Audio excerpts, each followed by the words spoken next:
the meeting, today's lecture. As I earlier informed to you that today's lecture will be of poem number 2 in the I text you in the group. Let's see start करते हैं जी. इस poem का जो title है वो night mail है. ये आपने ट्रेन पे सफर किया जी, आप में से किसी ने?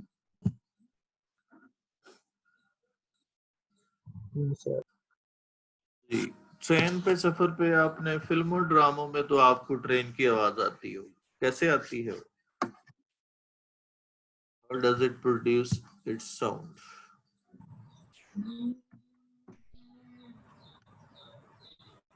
कैसे आवाज आती है? तो आपको चक चक चक की आवाज आती होगी, आपने देखा होगा ट्रेन का. आजकल की बुलेट ट्रेनें नहीं है. As conventional trains that are driven in Pakistan and India, you find out the similar category or similar sound produced by those trains. उनमें कुछ ट्रेन जो होती हैं they are use for mail. जैसे पाकिस्तान में खैबर मेल है, तो the name for that train is given as mail. तो मेल ट्रेन्स भी होती हैं. उन्हीं में से एक ट्रेन जो है, जो इसके बारे में आज हम पढ़ेंगे, वो एक ट्रेन है जिस पे ये पोएम लिखी गई है. अब इसका पस मंजर क्या है, इसका बैकग्राउंड क्या है, पोइट क्या बताना चाह रहा है, सुपरफिशियल मीनिंग या अपेरेंट मीनिंग क्या है, डेप्थ में मीनिंग क्या है. क्योंकि हमने पोइट्री में पढ़ा था कि there are the two levels of meaning. एक लिटरल मीनिंग कहते हैं जो जाहिरी तौर पे मीनिंग होते हैं, एक सिंबॉलिक या फिगरेटिव मीनिंग कहते हैं जो उसके हिडन मीनिंग्स होते हैं. तो लेट्स सी जी, स्टार्ट करते हैं. W.H. Auden इसका पोएट है. जैसे टाइम फ्रेम आपके सामने है उसकी लाइफ का, 1907 से 1973. उसके अलावा प्ले राइट था, यानी ड्रामा निगार था. उसके अलावा क्रिटिक था, पोएट था. एंग्लो अमेरिकन पोएट है. ऐसे पोएट को कहते हैं जो इंग्लैंड में पैदा हुए और बाद में अमेरिका में चले गए. दो मुल्कों की शहरियत हो जिनके पास, उनको हम एंग्लो अमेरिकन पोएट्स कहते हैं. उसके अलावा बेस्ट पोएट समझा जाता है 20th सेंचुरी का, और उस वक्त के जो बड़े शायर थे, T.S. Eliot था, एजरा पाउंड था, उनका ये दोस्त था. और उनमें ये बाकायदा डिस्टिंक्शन रखता है अपनी उन पोइटिक कंटेम्परेरीज में, जिसको हम उर्दू में हम असर कहते हैं. जो आमतौर पे जो पोइट्री है वो एग्जाम्पलरी पोएट है मॉडर्निज्म का.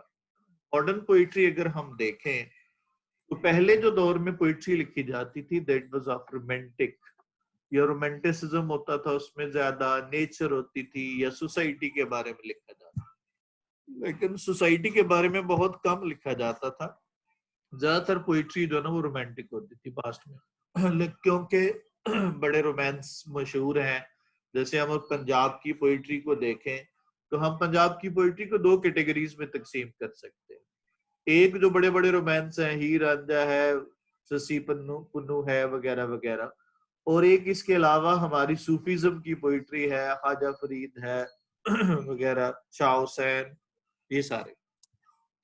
यानी ये दो कैटेगरीज जो ना पंजाब में मशहूर हैं. इसी तरह से जो अगर हम वेस्ट का जायजा लें तो वहां पे तीन बड़े मौजूआत थे पोइट्री के. एक तो रोमांटिसिज्म था, एक सोसाइटी था, और एक साइकोलॉजी था, इंसान की नफ्सियत. लेकिन अगर हम देखें तो जो 20th सेंचुरी के जो पोएट हैं वो सारे के सारे मॉडर्न पोएट कहलाते हैं, जो 20th सेंचुरी में शुरू हुए, यानी 1900 से आगे. वो उनकी खास पहचान है, वो सिंबॉलिक वर्क ज्यादा है उनका. उसके अलावा मार्क्स, ये जो हम इसकी बात करते हैं तो ये मार्क्स और फ्राइड, ये दो बड़े जर्मन फिलोसोफर थे, उनसे मुतासिर था. मार्क्स जो है वो कार्ल मार्क्स नाम है पूरा, सिगमंड फ्राइड नाम है. ये साइकोलॉजी और सोशियोलॉजी के दो बड़े वो राइटर. फेमस ज्यादातर अपने इमोशंस को कम इस्तेमाल करता है, अपनी अकल और इंटेलेक्ट की वजह से मशहूर है, इसलिए इसको एंटी रोमांटिक कहते हैं. बहुत कम रोमांटिसिज्म इसने इस्तेमाल किया. रोमांटिक एस्पेक्ट, ज्यादातर उसने social, moral, political, psychological issues जो इंसान के हैं उनके बारे में गुफ्तगू की है। तो that's why he is called anti romantic poet. और ज्यादातर लिरिकल ट्रीटमेंट देता है, यानी किसी की प्रॉब्लम को भी बयान करना हो तो वो गा के बयान करेगा, इमोशंस के साथ जो ना वो संग करके बात करेगा, तो इसको हम लिरिकल स्टाइल कहते हैं।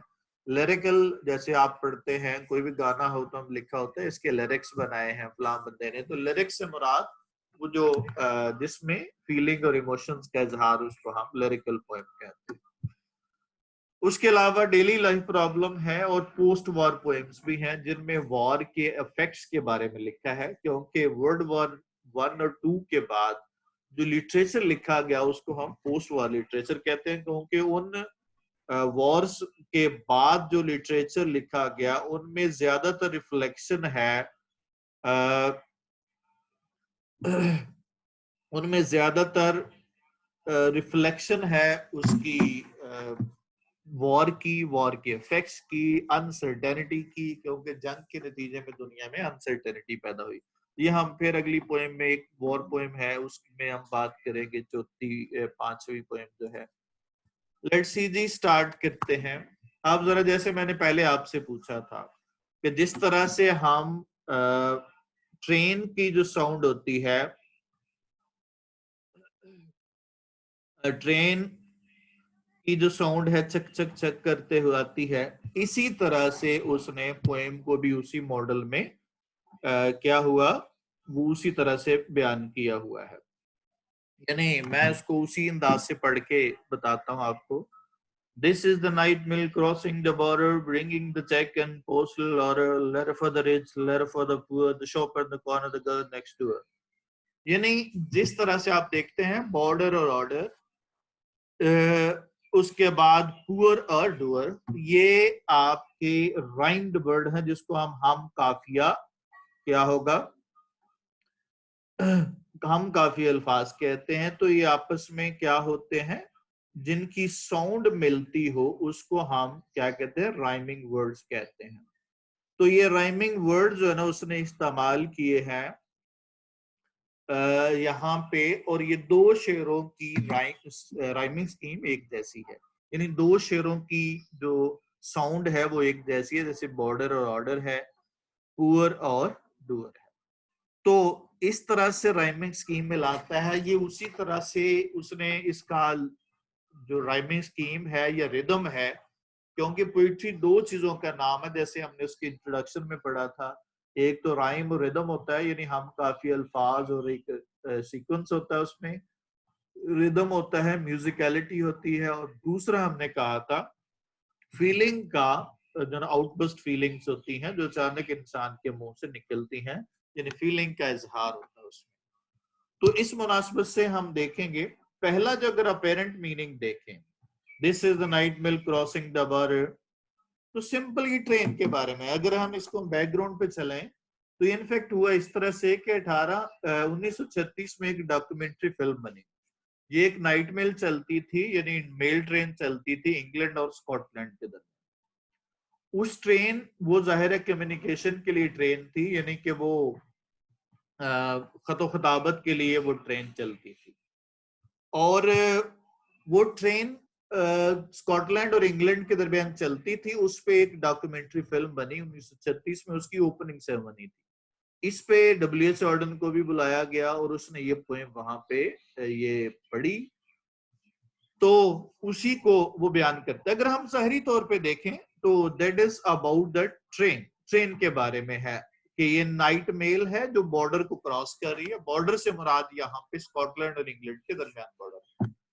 अगले शेर में bringing the cheque and postal order, ये क्या ला रही है, चेक एंड पोस्टल ऑर्डर ला रही है। ये चेक है और ये पोस्टल ऑर्डर है, ये जो पैसे के लिए ट्रांसफर के लिए बनता है, और ये लेटर्स, यानी कि इसके फंक्शन बता रहे हैं। तो पहला जो स्टेंजा है वो उसके फंक्शंस के बारे में है कि ये लाती है, इट ब्रिंग्स क्या लाती है, चेक्स है, पोस्टल ऑर्डर है और लेटर्स है। अगले शेर में है letter for the rich, letter for the poor.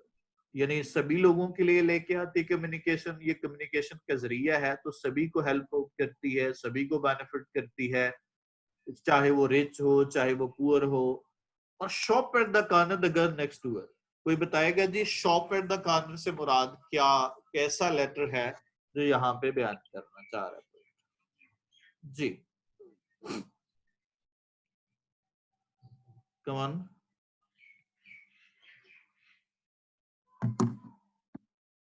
Shops at the corner और गर्ल नेक्स्ट डोर, यहाँ पे दो किस्म के लेटर की बात की है। शॉप एट द कॉर्नर कौन सी लेटर है? वो बिजनेस लेटर है, जो क्या है, बिजनेस लेटर है जो shop eight the corner shop के लिए है। तो यानी बिजनेस लेटर भी लेके आती है। द गर्ल नेक्स्ट डोर, ये लड़की यहाँ पे इंडिकेट कर रही है कौन से लेटर को? पर्सनल लेटर को। तो ये कहता है कि पोएट यहाँ पे बयान कर रहा है, यहाँ पे सिंपल फंक्शंस ऑफ ट्रेन है। और अभी जरा देखिएगा यहाँ पे मेटाफर इस्तेमाल किया, शॉप का मेटाफर है। मेटाफर हम कहते हैं जब कोई चीज सिंबॉलिकली किसी दूसरी चीज को रिप्रेजेंट कर रही हो या किसी आइडिया को रिप्रेजेंट कर रही है। जैसे शॉप है तो वो किसको रिप्रेजेंट कर रही है? बिजनेस को। और गर्ल है जो यहाँ पे किसको रिप्रेजेंट कर रही है? वो किसको रिप्रेजेंट कर रही है? जो गर्ल है वो रिप्रेजेंट कर रही है पर्सनल कम्युनिकेशन को। तो यहाँ पे दो तरह की कम्युनिकेशन को, तो मैंने जैसे पहले बताया कि ये स्टेंजा में जस्ट जो है वो फंक्शंस ऑफ नाइट मेल है, जो फंक्शन प्ले करती है जो that is the night mail between, कहाँ पे है ये? इंग्लैंड और स्कॉटलैंड के दरमियान। ओके, तो आगे देखिएगा हम bringing the cheque and postal order. अभी यहाँ पे शॉप है और लड़की है जो दरवाजे में खड़ी है, she is waiting for some letter. और शॉप जो है वो यू कैन सी ये बिजनेस को शो करती है। अगले देखिएगा शेर में pulling up beating study climb, मैंने नीचे सिनोनिम्स दिए हुए हैं, आप देख सकते हैं। पुलिंग अप का मतलब खींचना होता है, स्टडी का मतलब मुसलसल। तो वो बीटिक पर चढ़ती है। बीटिक वो चट्टान, वो पहाड़, वो माउंटेन है जो स्कॉटलैंड और इंग्लैंड के दरमियान है। तो सिंपल ये यहाँ पे पहले में तो फंक्शन बताया और दूसरे में उसके क्या बताया? जर्नी बताया। How does it move between England and Scotland. Beattock पहाड़ पे चढ़ती है, स्टडी क्लाइंब ये मुसलसल चढ़ती है, यानी कि ये मुसलसल जो ना ऊपर जाती है। The gradient against her but she is on time. अब जरा पहले तो जरा देखिए कि जी पुलिंग अप द बीटिक है तो ये जाहिरी तौर पे मैंने बताया दो लेवल्स होंगे इसकी अंडरस्टैंडिंग के। अपेरेंटली इट इज अबाउट इसके बारे में है, नाइट मेल के बारे में। नाइट मेल के पहले फंक्शन बताए, फिर अब जर्नी बता रहा है कि बीटिक पहाड़ से चढ़ती है और मुसलसल चढ़ती जाती है। लेकिन अगर हम इसको मेटाफोरिकली मीनिंग में देखें, अगर हम सिंबॉलिक मीनिंग में देखें, सिंबोलिज्म क्या होता है जी? Can anybody tell what is the symbol, what is the symbolism? Are you listening to me? जी वे लिटरल मीनिंग। सिंबल, सिंबल क्या होता है? What is symbol? Represent, represent किसको करे? जो हम किसी चीज को रिप्रेजेंट, किसी चीज को नहीं, अगर कोई ऑब्जेक्ट किसी आइडिया को रिप्रेजेंट करती है तो उसको हम सिंबल कहते हैं। सपोज बुक जो है वो किसको रिप्रेजेंट कर रही है? नॉलेज को। तो बुक एक चीज है, ऑब्जेक्ट है, और नॉलेज एक आइडिया है, तो इसको हम क्या कहते हैं? सिंबल कहते हैं। और अगर सिंबल जो है उस जैसी कंपैरिजन ना हो, जस्ट उस जैसी चीज मुमासलत करार देना हो तो उसको मेटाफर कहेंगे। अगर उस जैसा करार देना हो तो फिर हम उसको सिमिली कहते हैं। ठीक है, जैसे वो चांद है, ही इज मून, तो यहाँ पे मुराद जो है वो क्या है? वो यहाँ पे दोनों में मुमासलत करार दी गई, सिमिलैरिटी या सिमिलर कुछ एट्रीब्यूट्स या कुछ क्वालिटीज की बुनियाद पे, तो ये मेटाफर कहलाएगा। और अगर कोई है ना he is beautiful as the moon, तो फिर ये क्या होगा? सिमिली कहलाएगी। तो अगर डायरेक्ट कंपैरिजन हो तो फिर उसको सिमिली कहते हैं, और अगर इम्प्लाइड या कंसीव्ड जो ना वो कंपैरिजन हो तो फिर उसको हम मेटाफर कहते हैं। और इस पूरे प्रोसेस को किसी चीज को किसी चीज से आइडिया से कंपैरिजन कर देना, इसको हम सिंबलिज्म कहते हैं। और वो ऑब्जेक्ट जिसको रेफर किया जा रहा है वो सिंबल कहलाएगा। क्लियर हो गया बच्चों? लेट्स सी जी, यहाँ पे जरा सिमिलरली जो मैंने अभी आपको प्रोसीजर बताया कि जिस तरह से हम यहाँ पे एक बुक जो है वो नॉलेज को रिप्रेजेंट कर रही थी, शॉप जो है वो बिजनेस को रिप्रेजेंट कर रही थी, गर्ल जो है वो पर्सनल कम्युनिकेशन को रिप्रेजेंट कर रही थी। चलें जी, आप जरा बताइएगा बीटिक जो माउंटेन है वो किसको रिप्रेजेंट कर सकती है जी? सर टाइम को। Any other attempt? बॉर्डर को। बॉर्डर को और हार्ड वर्किंग को। हार्ड वर्किंग को। अब जरा चले मैं और इसको क्लैरिफाई कर देता हूँ। ट्रेन जा रही है और पहाड़ पे चढ़ रही है, पहाड़ जरा ऊपर होता है, तो क्या मुराद है इससे, क्या मतलब हो सकता है? नेम ऑफ हिल। इंसान की जो हाँ शाबाश। मंजिल। इंसान की जिंदगी है और सामने क्या आ रहा है? मुश्किलात आ रही है। तो बीटेक expect is the symbol of troubles on life, challenges on life, difficulties on क्या होगा ऑन द वे। ये जिंदगी में आने वाली मुश्किलात को रिप्रेजेंट करती है। स्टडी क्लाइम ये मुसलसल चढ़ाई है, इसका मतलब है कि when you have to travel through a difficult journey, you have to be consistent, you have to be punctual, you have to be very regular. आप जब कोई काम करते हैं तो मुश्किल काम करते हैं तो आप उसमें क्या होते हैं? रेगुलर होते हैं, आप मुसलसल चढ़ते हैं। तो जाहिरी तौर पे ये ट्रेन का सफर है, लेकिन इनफैक्ट ये सिंबल है किसकी? ह्यूमन लाइफ कि there are many challenges, there are many difficulties, there are many problems on the way, but it is always continuous. ये हमेशा सफर जो है वो मुसलसल है। This is the actually idea that poet wants to convey. आपको ये आइडिया कन्वे करना चाह रहा है पोएट कि अगर आपने जिंदगी में कामयाबी हासिल करनी है तो आपको कैसे होना चाहिए? पंक्चुअल भी होना चाहिए, रेगुलर भी होना चाहिए, कंटिन्यूअस भी होना चाहिए। तो इसका मतलब क्या हुआ?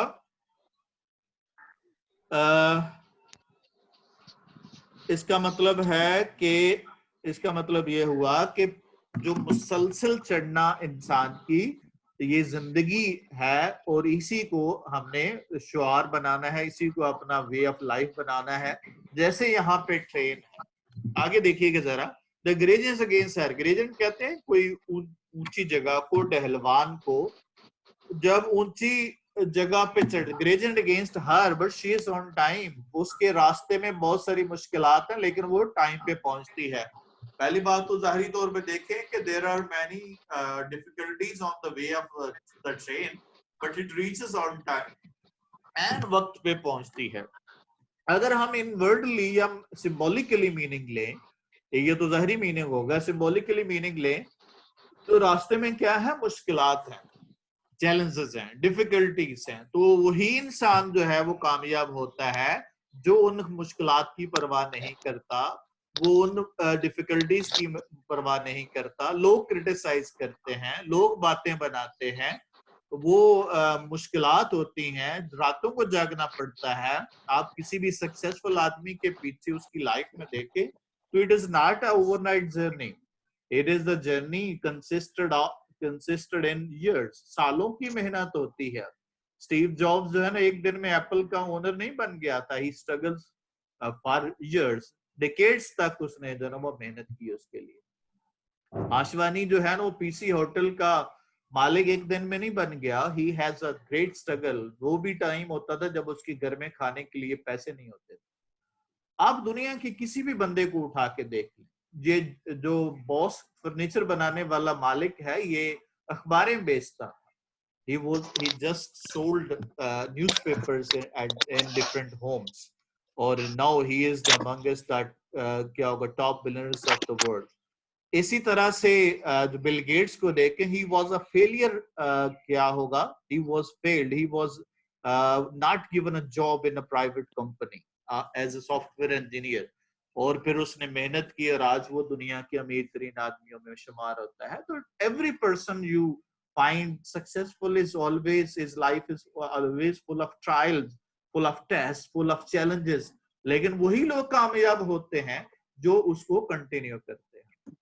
डिस्पाइट ऑल द क्या होगा डिफरेंसेस विद प्रेजेंट प्राइम ने, किसी को इख्तलाफ तो हो सकता है उसकी पॉलिसी से, किसी उसकी पर्सनैलिटी से, but it is a real fact that he continued his journey for 22 years और ultimately he became the prime minister of Pakistan.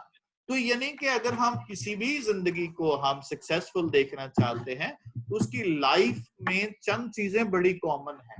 एक तो वो डिटर्मिन्ड होता है, मुस्तकिल मिजाज होता है, और दूसरा वो हमेशा वक्त की पाबंदी करता है, अपनी प्रोग्रेस में कंसिस्टेंट होता है। He doesn't lose heart, he doesn't get afraid of challenges, he doesn't consider the difficulties of the life, difficulties of the way।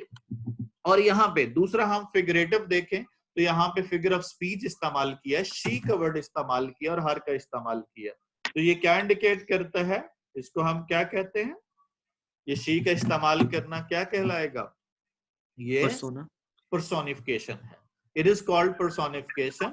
तो हमने ह्यूमन एट्रीब्यूट्स दे देते हैं किसको, इनएनिमेट या नॉन मूविंग ऑब्जेक्ट्स को, तो उसको हम पर्सोनिफिकेशन दे देते हैं। पर्सोनिफिकेशन का पर्पस क्या होता है, जैसे आप पंखे को देख रहे हैं तो आपको पंखा बड़ा कांप रहा है, तो आप कह रहे हैं आज तो पंखा थर थर कांप रहा है, तो यानी कि इसका मतलब आपने पंखे को इंसानों वाली थर थर कांपने वाली क्वालिटी दे दी, इसको हम पर्सोनिफिकेशन कहते हैं।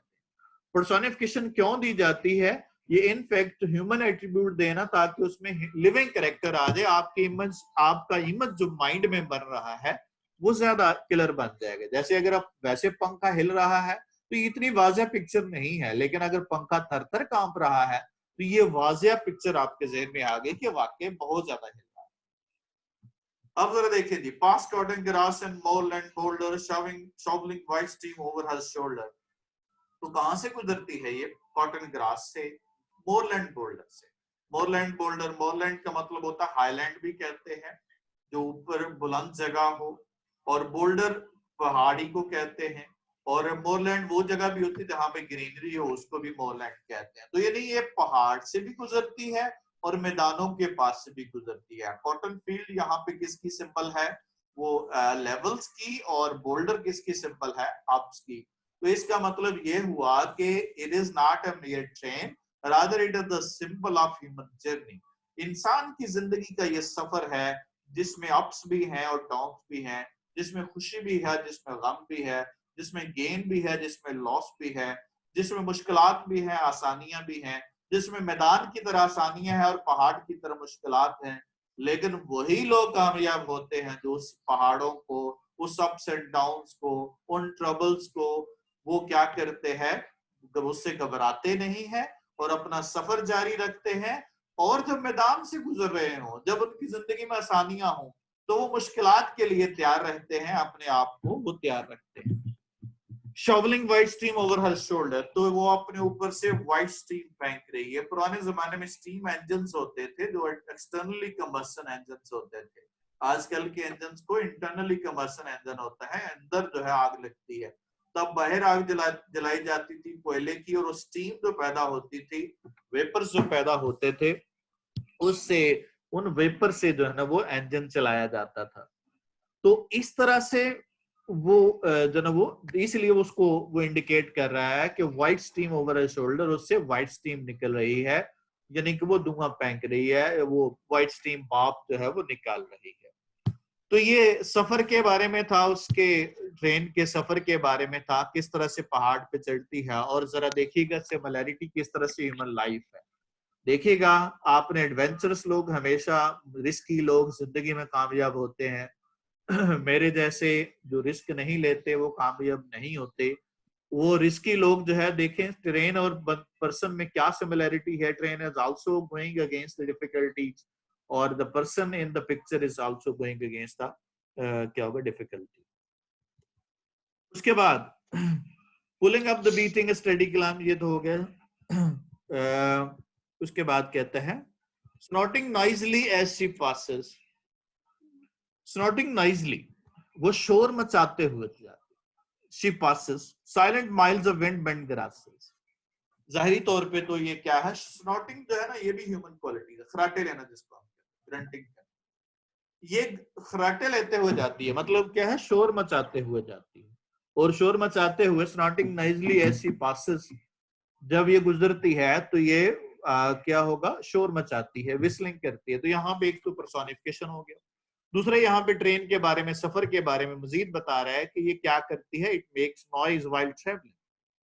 अब जरा अगली लाइन में बड़ी इंपॉर्टेंट है, silent miles of wind bent grasses, कई मीलों तक साथ साथ घास जो लगी हुई है ट्रेन के ट्रैक के साथ, वो भी बेंड कर देती है। जी कोई बताएगा जी क्या मतलब है इसका, इस ग्रास बेंड होने से क्या मुराद? Any idea about what is the symbol? जो इंसान जो मेहनत कर, डिफिकल्टीज होती हैं उनको वो पार कर देता है, डिफिकल्टीज को। और इसके अलावा जो मेहनत करता है वो दूसरों को पीछे छोड़ के आगे चले जाता वेरी है। Good, very good. असल पॉइंट क्या है, विंड बेंड ग्रासेस से मुराद क्या है कि वो जो इर्द गिर्द के लोग होते हैं उनको पीछे छोड़ देता है और उनको लटा देता है। क्या मुराद लटाने से, कि वो ग्रास की तरह पीछे झुक जाती हैं, उस आदमी उनमें से आगे गुजर जाता है। तो कई कई मीलों तक वो घास को लटाया जाता है। इंसानी जिंदगी है, मुख्तलिफ स्टेशन से गुजरती है। इंसान की जिंदगी है, उसके मुख्तलिफ फीलिंग्स हैं, मुख्तलिफ स्टेजेस हैं। लेकिन अब जरा देखिए कि birds turn their course as she approaches, परिंदे देख के क्या करते हैं जी ट्रेन को या गाड़ी को? जब परिंदे देखते हैं तो क्या करते हैं? परिंदे उड़ जाते हैं, परिंदे उड़ जाते हैं। ये यूजुअल प्रैक्टिस है परिंदों की। लेकिन यहाँ पे परिंदे क्या करते हैं? Bird turn their heads as she approaches, stare from bushes at her blank-faced coaches। यहाँ पे परिंदे बैठे हुए हैं, यहाँ पे परिंदे बैठे हुए हैं क्यों बैठे हुए हैं? क्योंकि वो उससे डरे नहीं है, वो हैबिचुअल हो चुके हैं उसके। और क्या होगा? Stare from bushes at her blank-faced coaches। ये परिंदे कौन है? ये लोग हैं इर्द गिर्द।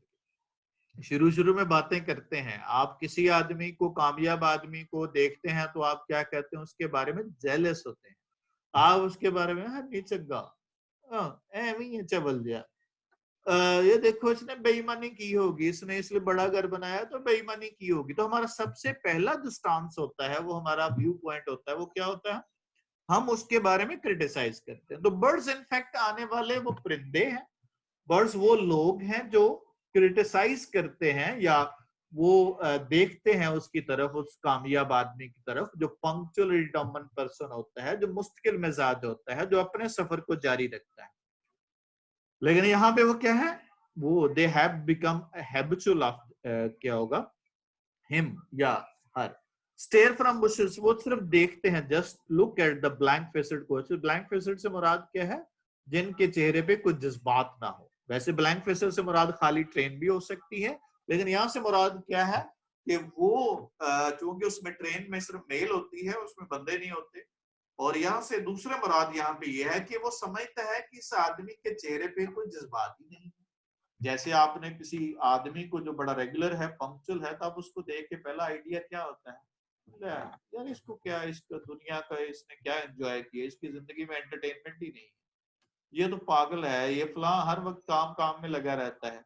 लेकिन अगर आप देखें तो वो काम को एंजॉय कर रहा होता है। इतना काम बंदा तभी कर सकता है जब वो अपने काम को एंजॉय कर रहा हो। और मजे की बात है कि दुनिया में एंजॉयमेंट जो है हर आदमी की डिफरेंट है। कोई काम करके एंजॉय करता है, कोई चुगलियां करके एंजॉय करता है, कोई फारिग बैठ के एंजॉय करता है, और कुछ सोने वाले भी हैं जो सोकर एंजॉय करते हैं। तो कुछ काम करके एंजॉय करते हैं, कुछ पढ़ा के एंजॉय करते हैं, कुछ बुक रीडिंग करके एंजॉय करते हैं, कुछ गार्डनिंग करके एंजॉय करते हैं, कुछ रिलेटिव से मिलके एंजॉय करते हैं, और कुछ अजीम लोग होते हैं जो इंसानों की खिदमत करके एंजॉय करते हैं। तो आप किसी की एंजॉयमेंट को आप एंजॉयमेंट कहना पड़ेगा, चाहे वो किसी भी काम में एंजॉय कर रहा हो। तो एंजॉयमेंट का तल्लुक सब्जेक्टिव है, टोटली पर्सनल है। ये हर आदमी का वेरीड होगा, हर आदमी का डिफरेंट होगा। आप जनरलाइज नहीं कर सकते एंजॉयमेंट के बारे में, क्योंकि ह्यूमन माइंड जो है ना, बड़ी यूनिक क्रिएशन अल्लाह ताला ने बनाई है। इसमें इतने सारे टेस्ट हैं, इतने सारे इमोशंस हैं, इतनी सारी फीलिंग्स हैं, आप इसका इहाता नहीं कर सकते, आप एक मोल्ड में बंद नहीं कर सकते इसे। तो वो कहता है stare from bushes at blank faced coaches, और फिर आगे कहता है steep dog turn her course. जो ये स्टीप डॉग्स होते हैं ना, ये जो कुत्ते होते हैं जो भेड़ों की रखवाली करते हैं, जरा देखिएगा, ये अब वो भी चुप करके बैठे रहते हैं। कुत्ते का काम क्या होता है जी? गाड़ी आए भौंकना। भौंकना, लेकिन ये आराम से बैठे हुए हैं। क्या मतलब है? भौंक भौंक के थक गए हैं। थक जा। जाहिरी तौर पे ये कुत्तों के बारे में है कि कुत्ते उसके रिएक्ट नहीं करते, they don't react at the arrival of the train. लेकिन सिंबॉलिकली जरा किसको बता रहे हैं? कौन है ये उन कुत्ते? लोगों के बारे में बता रहे हैं जो वो क्रिटिसाइज करते वेरी गुड, जो हैं। क्रिटिसाइज करते हैं, जो लोगों को, जो कामयाब लोगों की कामयाबी से जेलस होते हैं और उन पे क्रिटिसाइज करते हैं। एक फारसी का शेर है, उर्फी तू मंदेज गोगा रकीबा आवाज सगा कम न कुंद्रिज के गदारा, कि ये कुत्ते के भौंकने से कभी फकीर का रिज्क नहीं कम होता। फकीर जो है वो चलते रहते हैं। ये एक और मशहूर कौल है, dogs bark and caravan move on, कि कुत्ते भौंकते रहते हैं और काफिले चलते रहते हैं। ये जो अगर कुत्तों के भौंकने से आप परेशान हो जाएंगे तो फिर आप कामयाब इंसान नहीं है। Don't worry about the people. If you are doing right, you should continue your journey. I have observed in my personal life कि जो आपके नाकद होते हैं, जो क्रिटिक होते हैं, वो बाद में वही आपके करीब आने की कोशिश करते हैं जब आप सक्सेसफुल हो जाते हैं। हमारा तो पुअर रिलेटिव अगर हो तो हम कहते हैं तू उनका रिश्तेदार है साडा। अगर वो कामयाब हो जाए, अगर वो यहाँ पे डीसीओ लग जाए जना वो नारोवाल में, तो आप कहेंगे नहीं, ये साडा पहला कजन है, फर्स्ट कजन है ये हमारा। तो this is a common perception. आप जो है ना किसी सक्सेसफुल या अमीर आदमी के साथ एसोसिएट करने को क्या करते हैं? फख्र महसूस करते हैं। ह्यूमन साइकोलॉजी है। जैसे आप जो है ना ऑटोग्राफ लेना चाहते हैं बड़ी पर्सनालिटी से, बड़े जो है ना वो एक्टर से, बड़े प्लेयर से, तो इसका मतलब क्या है कि आप एसोसिएट करना चाहते हैं। आप 10 दिन जाके जो है वो लोगों को चुप नहीं करते। आप कहते हैं मैंने फलां बंदे से ऑटोग्राफ लिए हैं, मैंने फलां के साथ सेल्फी ली है।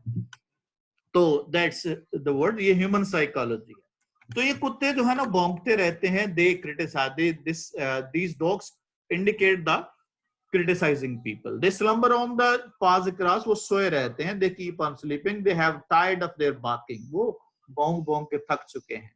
In the farm she passes, no one awakes, farm house के पास से गुजरती है तो कोई भी जागता नहीं है, but jug in the bedroom gently shake, एक जग है बेडरूम में वो थोड़ा सा हिलता है, बाकी जो है वो कोई चीज पे इफेक्ट नहीं करता। इसका मतलब है कि जाहिरी तौर पे ये इफेक्ट है ट्रेन का किस पे? बर्ड्स पे, शीप डॉग्स पे, और तीसरा फार्म लाइफ पे।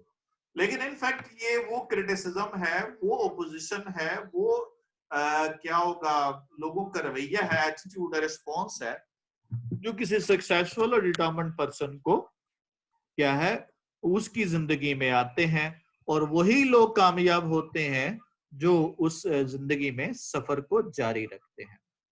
तो ये जिस तरह से हमने पहले पढ़ा था, हम उसी तरह से हमने करना है कि ये रेफरेंस उसी तरह से आपने लिखना जिस तरह से हमने पहली पोएम में पढ़ा था। और रेफरेंस की वो चीजें भी याद रखनी है कि फलां पोएम से लिखा गया था, वो उसको कैपिटलाइज करना है। पोएट के नाम के इर्द गिर्द इन्वर्टेड कॉमर्स नहीं लगाने या कोटेशन मार्क नहीं लगाने, लेकिन उसको कैपिटलाइज करेंगे क्योंकि प्रॉपर नाउन है। उसके बाद हम इसका रेफरेंस कॉन्टेक्स्ट क्या है?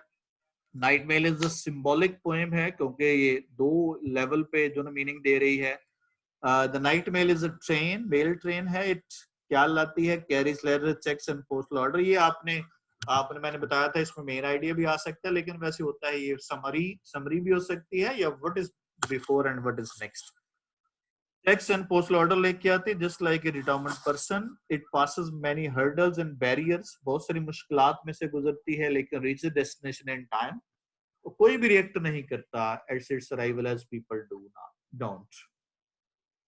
के बाद है जी आपने एक्सप्लेनेशन करनी है। एक्सप्लेनेशन में आपने क्या क्या चीजें लिखनी है? पहले आप सिंपल सेंटेंसेस में इसको बयान करेंगे और उसके बाद सेंटेंसेस जैसे मोस्टली प्रेजेंट टेंस में इस्तेमाल करेंगे।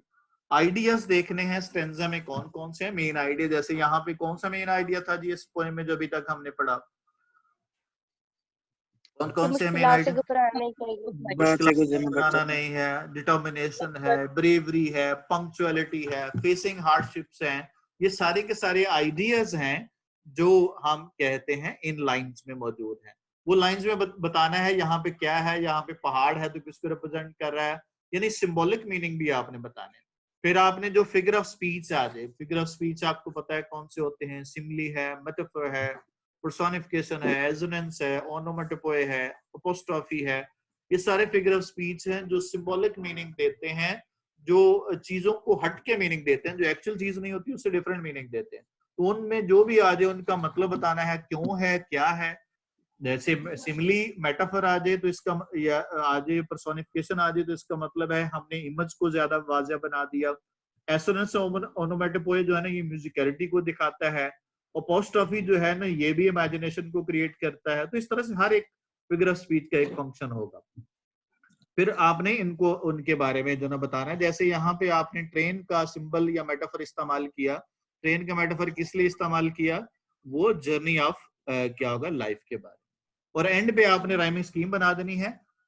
इसमें दोनों वो दो शेर राइम्ड हैं, यानी बॉर्डर ऑर्डर के साथ है, अगला जो है ना वो दूसरे तीसरा शेर चौथे के साथ है। तो इसको हम कॉपलेट शेर कहते हैं। कपल से निकला है, कपल से मुराद दो लोग, यानी दो चीजें। तो कॉपलेट शेर कहते हैं जिसमें दो शेर आपस में राइम्ड हो, उनको हम जो है वो कॉपलेट शेर। तो वहां पे बताएंगे ये कॉपलेट शेर, और कॉपलेट शेर किसको इंडिकेट कर रहा है, ये ट्रेन के जर्नी को, ये ट्रेन की आवाज को कोऑर्डिनेट कर रहा है। ये तो था आपका जो ना पोएम की एक्सप्लेनेशन। बाकी जो है, जो आपने जो रेस्ट ऑफ पोएम है खत्म होने वाली है जो ना वो टाइम, उसमें आपने जितने भी सेंटेंस है ये आपने खुद बनाने हैं, और कल आपने पूछने हैं कि जो प्रॉब्लम होगी इन सेंटेंसेस के बारे में।